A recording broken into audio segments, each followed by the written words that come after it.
Pertama kali menghubungi beliau sampai beliau closing menjadi nasabah saya itu membutuhkan waktu sekitar 7-8 bulan. Bismillahirrahmanirrahim. Assalamualaikum warahmatullahi wabarakatuh teman-teman. Bertemu lagi, balik lagi di channel andalan kita semua, Zero to One. Bagi kalian yang baru di channel ini, baru melihat video ini, terima kasih sudah mau meluangkan waktunya untuk melihat video ini, dan saya ucapkan selamat datang di channel Zero to One bersama saya Muhammad Ikhlas. Di sini kita bisa belajar tentang pengembangan diri dan segala macam tentang bagaimana caranya membuat hidup kita agar lebih baik dari segi finansial dan lain-lain. Nah, di video ini saya bakalan melanjutkan tentang video belajar sales. Kotor ini saya. Nah, video belajar sales.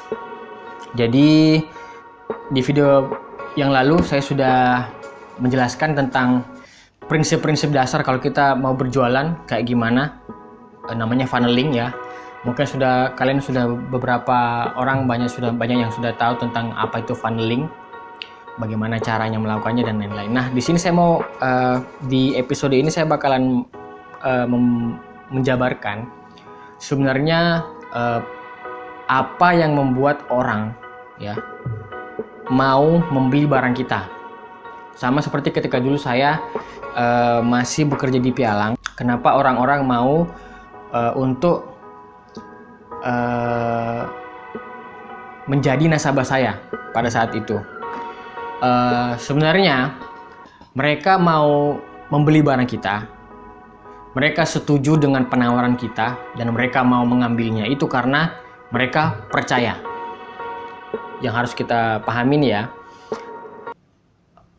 calon pembeli, calon customer, calon nasabah kita itu harus mempunyai trust ya.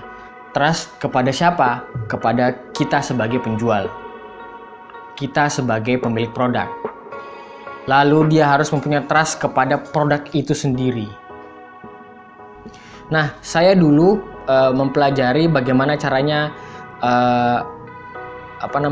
menggiring orang dari yang awalnya mereka tidak percaya sama kita, akhirnya mereka percaya. Prinsipnya itu adalah jangan pernah capek dari awal. Jadi kalau saya dulu saya kasih contoh tentang itu ya, tentang tentang Pialang aja dulu ya. Nanti saya bakalan kasih contoh tentang contoh produk lain. Dulu di Pialang orang banyak tidak percaya ini produk palsu, ini produk yang penipuan, bla bla bla bla bla. Sebenarnya kepercayaan calon nasabah itu atau calon pembeli kita itu sama seperti tembok. Tembok itu harus kita kalau saya bilang ya, tembok ketidakpercayaan. Tembok ketidakpercayaan itulah yang menutupi rasa percaya nasabah kita atau calon customer kita kepada kita. Nah, tembok itu memang pelan-pelan harus kita hancurkan. Bagaimana caranya? Ya kita menunjukkan rasa sopan kita pertama, rasa hormat kita.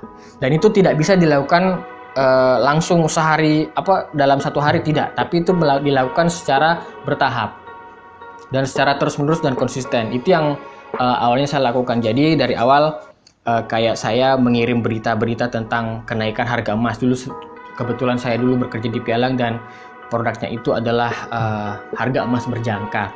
Jadi setiap hari, meskipun orang itu tidak memperdulikan kita, meskipun orang itu tidak merespon apa yang kita kirimkan SMS setiap hari, tapi kita tetap mengirimkan. Kita kirimkan terus setiap hari. Kita menanyakan kabarnya, kita peduli sama mereka, kita care sama mereka, kita tanyakan kabar. Pak, hari ini gimana kabarnya? Gimana bisnisnya hari ini? Apakah masih lancar? Ataukah ada halangan? Apa yang bisa saya bantu, Pak? Itu betul-betul kita harus tunjukkan. Karena sebenarnya orang kalau kita kasih lihat ya, orang kalau belum belajar sales itu biasanya mereka sekali tidak direspon sama orang atau mereka dicuekin sama orang, itu mereka sudah langsung down. Mereka langsung tidak mau mengejar orang outlet, padahal enggak. Kita mengejar customer itu sama kayak kita ngejar cewek.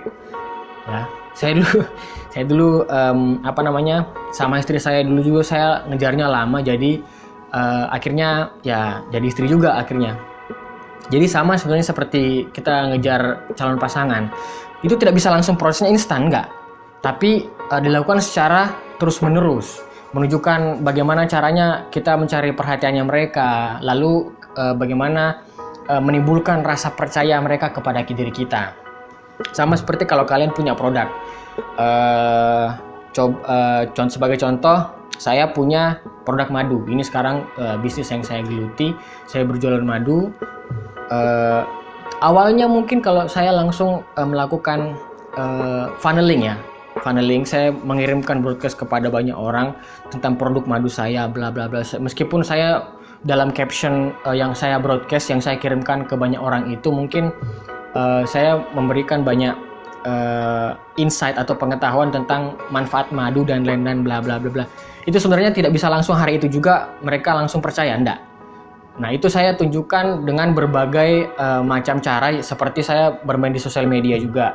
Saya posting fotonya, saya posting video tersebut ketika saya meminumkan madu itu kepada anak saya sendiri. Jadi saya membuat banyak video yang saya pikir itu bakalan membantu saya untuk mendapatkan kepercayaan customer. Nah, salah satu kemarin yang membuat saya banyak alhamdulillah produk saya kemarin laris pada saat awal-awal corona, karena saya membuat satu video yang saya posting tentang setiap hari anak saya ini saya minumkan madu. Saya minumkan madu tiap pagi. Sebelum saya rutin minumkan madu, anak saya itu sering sakit. Dan itu memang cerita real ya. Saya memang teman-teman saya semuanya tahu. Tahun 2019 anak saya itu 2 bulan berturut-turut harus opname di rumah sakit karena penyakit infeksi di pencernaannya. Kebetulan anak saya juga punya tipes kayak gitu. Nah, tapi setelah saya rutin meminumkan madu, alhamdulillah sudah tidak ada penyakit lagi. Nah, itu cerita itu yang saya posting dan saya sebarkan. Ketika saya menyebarkan video tersebut, saya tidak menawarkan orang itu untuk ayo beli madu saya, enggak. Tapi saya mengabarkan aja. Saya cuma mengabarkan, saya cuma mengirimkan videonya, saya cuma mengirimkan cerita saya secara tulus. Saya menceritakan bahwa ini loh, anak saya dulu sakit-sakitan, sering sakit. Nah, alhamdulillah ketika sering minum madu ini, seiring berjalannya proses, alhamdulillah anak saya sudah tidak pernah sakit lagi, jarang sakit.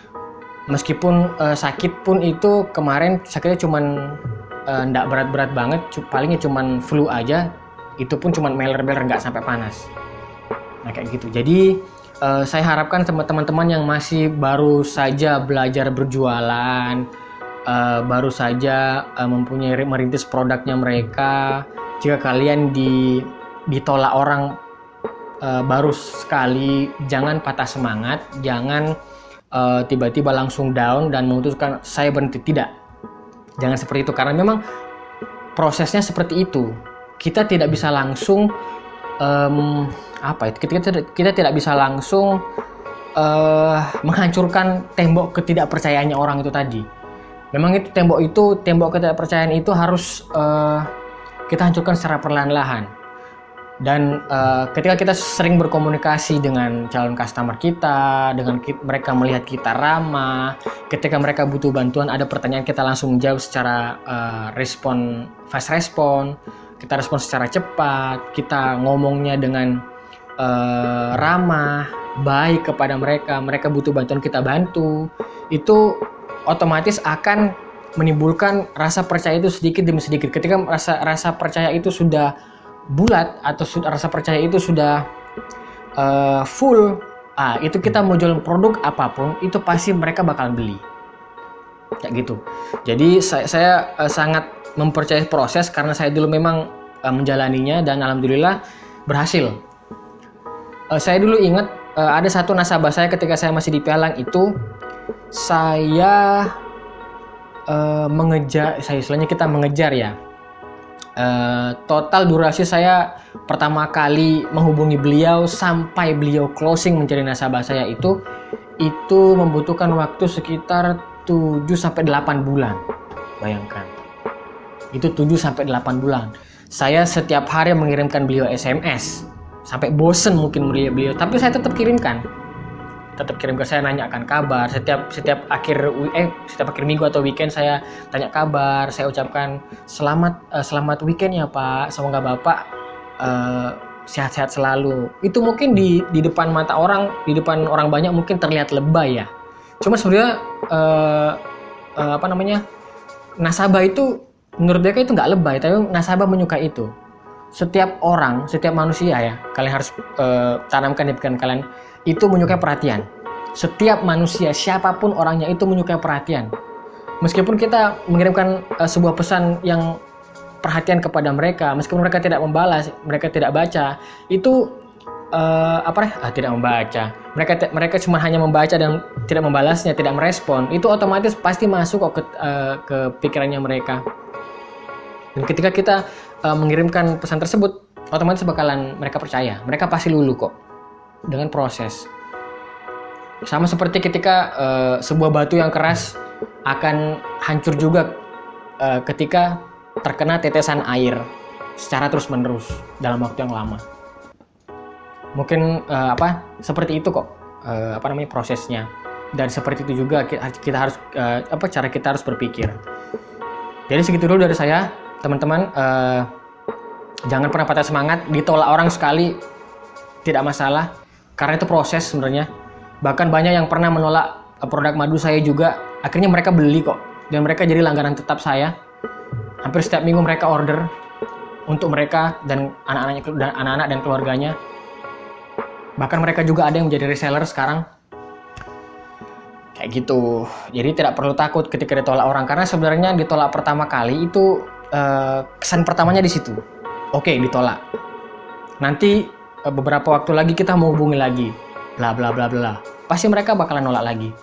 Ketiga, keempatnya itu sudah masuk, mereka bakalan notice, oh ternyata produk ini benar.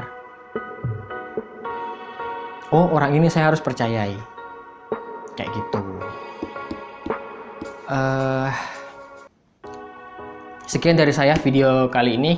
Jika kalian merasa video ini ada manfaatnya, silahkan di-share teman-temannya. Kasih tahu teman-temannya ya, agar manfaatnya bisa lebih menyebar luas lagi. Lalu jika kalian ada pertanyaan, silahkan posting di kolom komentar, atau jika kalian berminat, join di grup yang saya posting linknya di description ya. Join di situ. Insya Allah kita bakalan diskusi di grup Telegram. Akhir kata, saya ucapkan terima kasih sudah nonton video ini.